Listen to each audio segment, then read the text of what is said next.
All right, for the past little while, I've been taking some time to reflect on the past 16 years of my time in the field. And I feel like every single time I say it, I'm like, wow, that's a lot of time.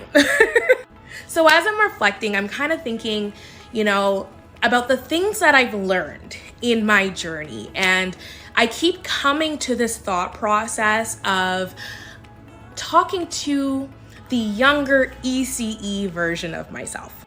That ECE that came in super scared, had knowledge from school, but still didn't know what the heck was around the corner. So I wanted to share some reflection points on the things that I would tell my ECE younger version of myself. The first thing would be, sometimes you won't fit, and that is okay.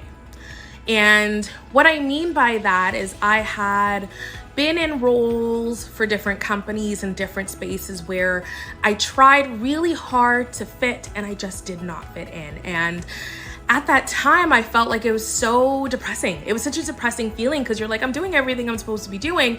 And for some reason, it just did not fit for you. And I look back on that version of Anisha who would be so full of anxiety and sadness at the fact that I didn't fit. And I realized that it was actually a good thing that I didn't fit because there was a reason why it didn't work. Anybody that has sat down for a keynote that I've done in the last little while, especially my keynote around the story of your why, it's no surprise about this specific thing I would say, and that my voice is valuable. I would tell the younger version of myself that was really quiet to herself, scared of her voice, that her voice is valuable, because now 16 years later, my voice is my biggest superpower. I use my voice to create impact and influence and empower people like myself in this field. And I would love to tell the younger version of myself to use your voice because it is so powerful. Ooh, another thing I would say is, don't let the fears that belong to other people dictate or navigate how you move in your career as an ECE. I remember there were so many times I wanted to go for roles, I wanted to try things, heck, even being in entrepreneurship. I let the fears of other people dictate the decisions that I made, and there was a lot of lost opportunities because of that.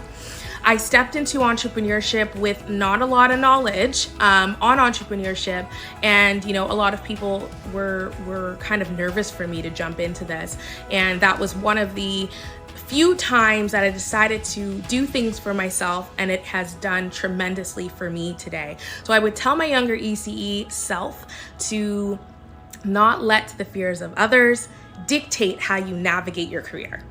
Set boundaries early. Set boundaries. And it's so funny because boundaries and lack of boundaries showed up so many times in my career, whether in the classroom I had lack of boundaries, or in my leadership roles I've had lack of boundaries, and all it ended up doing for me was me burning out several times. So I would tell my younger ECE self to set boundaries, but not only to set boundaries, but it is okay to set boundaries. And last but not least is know your impact. I wish I could tell the younger ECE version of me to understand the work that I am doing and the work that you're doing is impactful.